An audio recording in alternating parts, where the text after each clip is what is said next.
స్వచ్ఛ భారత్ నినాదం ఇప్పుడు అంతటా మారుమోగుతోంది. స్వచ్ఛతతోనే స్వస్థత సాధ్యమన్న అవగాహన పెరుగుతోంది. దేశవ్యాప్తంగా అన్ని రాష్ట్రాలు ఈ అంశంపై ప్రత్యేక దృష్టి సారించాయి. వీటిలో ముందు వరుసలో ఉంది ఆంధ్రప్రదేశ్. స్వచ్ఛ ఆంధ్ర లక్ష్యంగా మొదటి నుంచి ప్రభుత్వం ఆ దిశగా చర్యలు తీసుకుంటూ వస్తోంది. ఇందులో భాగంగానే పారిశుద్ధ్యంపై శ్రద్ధ వహించింది. అన్ని నగరాలు, గ్రామాల్లోని రహదారులు అద్దంలా మెరవాలన్నదే ప్రధాన ఉద్దేశం. అందుకోసం మున్సిపల్ శాఖలో ఆధునికీకరణకు శ్రీకారం చుట్టింది సర్కార్. అధునాతన సాంకేతికతతో స్వచ్ఛత వైపు బడిబడిగా అడుగులు వేస్తోంది. ఈ క్రమంలోనే స్వచ్ఛాంధ్ర మిషన్ నెల్లూరు నగరాన్ని మోడల్ యూనిట్గా ఎంపిక చేసుకుంది. తరువాత మిగతా జిల్లాల్లోనూ ఈ తరహా ప్రణాళికలు అమలు చేసేందుకు సిద్దమవుతోంది.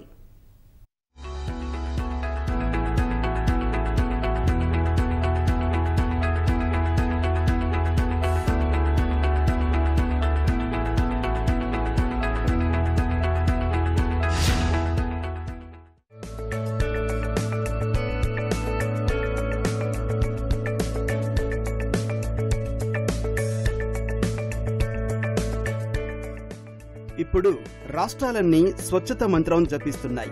నగరాలు, గ్రామాలు అనే తేడా లేకుండా అన్నీ పరిశుభ్రంగా మారాలన్న లక్ష్యంతో పనిచేస్తున్నాయి. ఈ విషయంలో ఎప్పటినుంచో కీలకమైన నిర్ణయాలు తీసుకుంటోంది రాష్ట్ర ప్రభుత్వం. రహదారులు, కాలువలు పరిశుభ్రంగా ఉండాలంటే ఎప్పటికప్పుడు శుద్ధి చేయాల్సింది. ఈ దిశగా చర్యలు చేపట్టడంలో పురోగతి సాధిస్తోంది సర్కారు. ఇందుకోసం అధునాతన సాంకేతికత సహకారం తీసుకుంటోంది.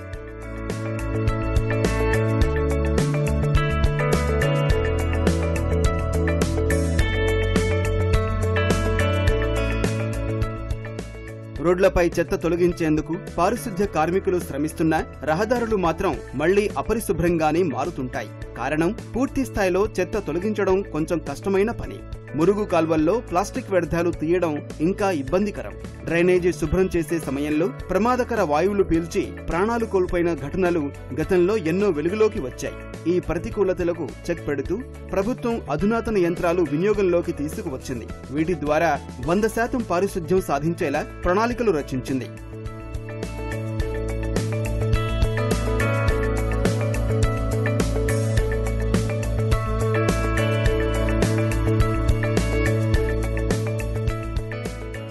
మున్సిపల్ శాఖ నవీకరణలో భాగంగా రాష్ట్రంలోని నెల్లూరు నగరాన్ని మోడల్ యూనిట్ గా ఎంచుకుంది సర్కారు.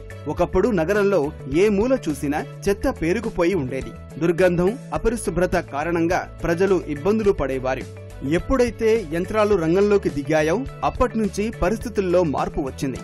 పారిశుద్ధ్య కార్మికులు నానా ఇబ్బందులు పడి చేసే పనిని ఈ యంత్రాలు సులువుగా చేసేస్తున్నాయి. మున్సిపల్ శాఖ మంత్రి నారాయణ చొరవతో మరిన్ని మిషన్లు నగరానికి తరలివచ్చాయి. యంత్రాలకు తగినట్లు ఇతర పురపాలక సంఘాల్లో పనిచేసే సాంకేతిక సిబ్బందిని తీసుకుని రావడం వల్ల నగరం పరిశుభ్రంగా మారింది. కాలువల్లో పేరుకుపోయిన వ్యర్థాలను 2 నెలల్లోనే తొలగించారు. ప్రస్తుతం నగరంలో 100కు పైగా అధునాతన యంత్రాలు పనిచేస్తున్నాయి. అంతకుముందు అంతా ట్రాక్టర్లో తీసుకుపోయేవాళ్ళు. ట్రాక్టర్ వేస్ట్ని తీసుకుపోతుంటే సగం వచ్చి రోడ్లో పడేది. అయితే ఇప్పుడు కాంపాక్టర్లు పెట్టాము. ఎందుకంటే డెవలప్డ్ కంట్రీస్లో కాంపాక్టర్స్ ఉంటాయి. అంటే ఒక వెహికల్లో 15 నుంచి 30 టన్నులు తీసుకుపోవచ్చు. అది వేసిన మొత్తాన్ని కాంపాక్ట్ చేస్తుంది, క్లోజ్ చేస్తుంది, బయటకి ఎక్కడికి అవ్వకూడదు. ఈరోజు రాష్ట్రంలో అన్ని మున్సిపాలిటీస్లో కాంపాక్టర్లు ఇచ్చాం. స్వచ్ఛ భారత్లో ఉన్న, స్వచ్ఛాంధ్రలో ఉన్న ఎయిమ్స్లో అది ఒక ఎయిమ్.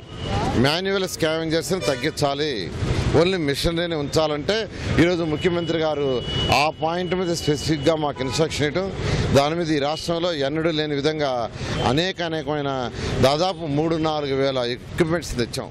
కాలువల్లో పూడికలు తీయాలంటే పారిశుద్ధ్య సిబ్బంది లోపలికి దిగాల్సి ఉంటుంది. చాలా సందర్భాల్లో అక్కడ ఉండే గాజు ముక్కలు, ఇంజెక్షన్ సూదులు గుచ్చుకుని అనారోగ్యం బారిన పడాల్సి వస్తోంది. మురుగునీటిలో దిగడం వల్ల చర్మ వ్యాధులు వస్తున్నాయి. యాంత్రీకరణ ద్వారా ఈ సమస్య ఉండదు. ఇక నుంచి సిబ్బంది కాలువల్లో దిగాల్సిన అవసరం లేదు. హీమ్యాన్ యంత్రాలు అందుబాటులోకి వచ్చాయి. 20 మంది కూలీలు చేసే పనిని ఒక్క యంత్రం చేసి పెడుతోంది.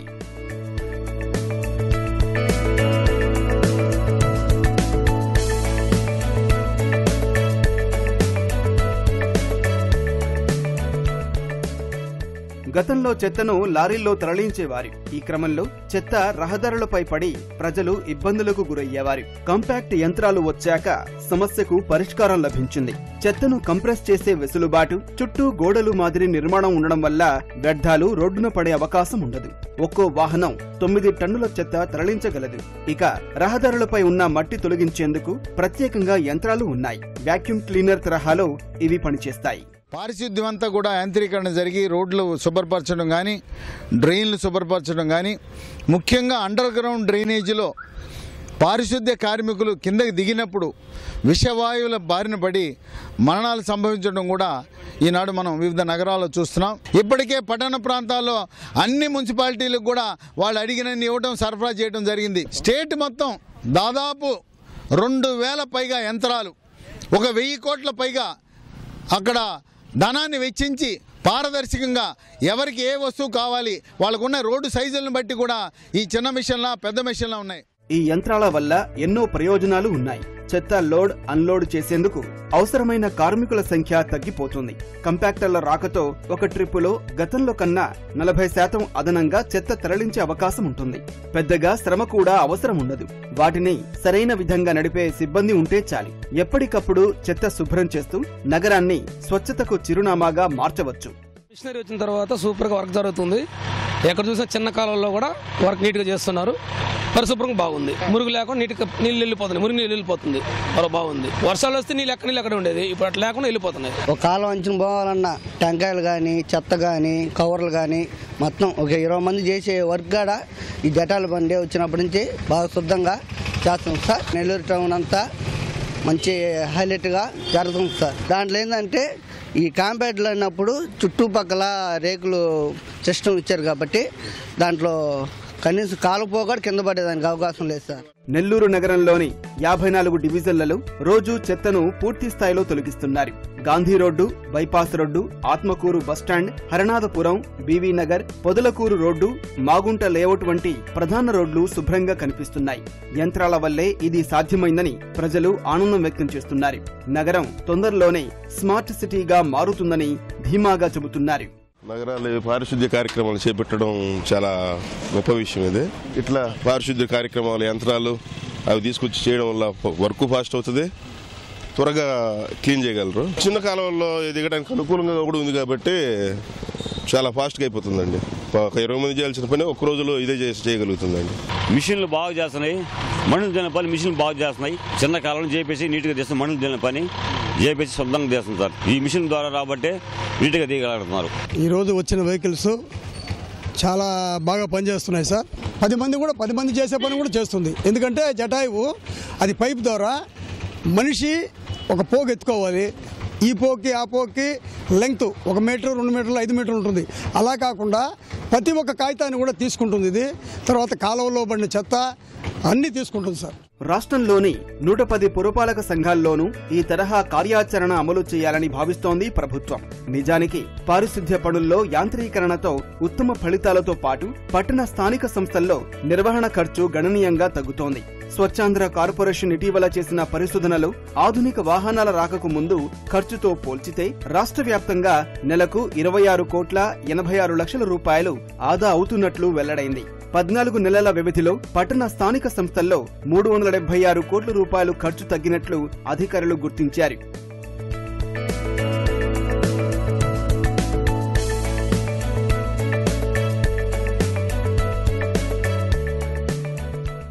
మానవ వనరుల కంటే యంత్రాలకే అత్యధిక ప్రాధాన్యమిచ్చి పట్టణ స్థానిక సంస్థలు ఖర్చు తగ్గించుకుంటున్నాయి. పట్టణాలు, నగరాల్లో వీధులు, కాలువలు శుభ్రం చేయడంలోనూ ఆధునిక యంత్రాల వినియోగం పెరుగుతోంది. విజయవాడ, విశాఖపట్నం, తిరుపతి, రాజమహేంద్రవరం, అనంతపురం, కర్నూలు, నెల్లూరు వంటి ముఖ్య నగరాలు, పట్టణాల్లో ప్రధాన రహదారుల శుభ్రతకు అధికంగా స్వీపింగ్ మిషన్లు వినియోగిస్తున్నారు. పోగైన చెత్త కుప్పలు తొలగించేందుకు వీటిని కంపాక్టర్లలో నింపేందుకు స్కిడ్ స్టిర్ లోడర్లు ఉపయోగిస్తున్నారు. ఆధునిక యంత్రాలు వినియోగిస్తున్న ఇప్పుడున్న శాశ్వత ఒప్పంద కార్మికుల సంఖ్య తగ్గించకుండా అధికారులు జాగ్రత్తలు తీసుకుంటున్నారు. నెల్లూరు నగరం ఆంధ్ర రాష్ట్రంలోనే ఒక మోడల్గా చేయాలని, దాన్ని మనం రిప్లికేట్ చేస్తాం అన్ని దగ్గర 110 మున్సిపాలిటీలు అనే ఒక ఆలోచనతో నెల్లూరుని వర్కౌట్ చేస్తున్నాం. నెల్లూరు నగరంలో అండర్ గ్రౌండ్ డ్రైనేజు, అలాగనే డ్రింకింగ్ వాటర్ స్కీమ్ తీసుకొచ్చారు. 1150 కోట్ల రూపాయలతో దాన్ని చేస్తున్నాం. మురికి నీళ్లు, వాళ్ళ బాత్రూమ్ నుంచి వచ్చే నీళ్లు మొత్తం యూజ్డ్ వాటర్ మొత్తం కానీ అండర్ గ్రౌండ్ డ్రైనేజ్లో వెళ్తుంది. దాన్ని మళ్ళీ మనం STPs పెట్టి ట్రీట్మెంట్ చేసి వదలడం జరుగుతూ ఉంది. రోడ్ స్వీపింగ్ మిషన్స్ తీసుకొచ్చాం. గతంలో 3 సంవత్సరాల ముందు 2 రోడ్ స్వీపింగ్ మిషన్స్ తెచ్చాం. ఈరోజు మా దగ్గర 20 రోడ్ స్వీపింగ్ మిషన్స్ తెచ్చి క్లీన్ రెడీ చేస్తూ ఉన్నాం. ఇప్పటి వరకు భూగర్భ డ్రైనేజీలో హైడ్రోజన్ సల్ఫైడ్, కార్బన్ మోనాక్సైడ్ వంటి విషవాయువుల వల్ల పారిశుద్ధ్య సిబ్బంది ప్రాణాలకు ముప్పు వాటిల్లేది. ఇకపై అలాంటి ఇబ్బందులు తప్పనున్నాయి. విశాఖ, కాకినాడ, తిరుపతి వంటి నగరాల్లో భూగర్భ మురుగు పారుదల వ్యవస్థ మెరుగుపరిచేందుకు యంత్రాలు వచ్చాయి. తెరపై చూస్తూ మురుగు తొలగించే వెసులుబాటు ఉంటుంది. ప్రభుత్వం 1000 కోట్ల రూపాయలతో 2000 యంత్రాలు కొనుగోలు చేసింది. వీటితో పాటు మరో 1000 అధునాతన మెషిన్లు అందుబాటులోకి తెచ్చింది. ప్రతి నగరాన్ని, పట్టణాన్ని స్మార్ట్ సిటీగా మార్చాలనేది ప్రభుత్వ ప్రధాన లక్ష్యం. నెల్లూరు మున్సిపల్ కార్పొరేషన్లో గతంలో కంటే కూడా డ్రాస్టిక్గా మనం మెకనైజేషన్ చేస్తున్నాము. స్వీపింగ్ మిషన్స్ కావచ్చు, డ్రైన్ క్లీనింగ్ మిషన్ కావచ్చు, సివేజ్ క్లీనింగ్ మిషన్స్ కావచ్చు, తర్వాత ఈ జటాయూస్ కావచ్చు, ఇట్లా చాలా మెకనైజ్ చేస్తున్నాము. చాలా వర్క్ జరుగుతున్నాయి కాబట్టి సిటీ కొంత రోడ్స్ కొద్దిగా ఇంకా ఇంప్రూవ్ చేయాల్సి జరుగుతుంది. ఈ మెకానిక్ ఈ సివర్ లైన్స్ అన్ని క్లీన్ చేయడానికి కూడా మనం టెండర్లు పిలిచినాం.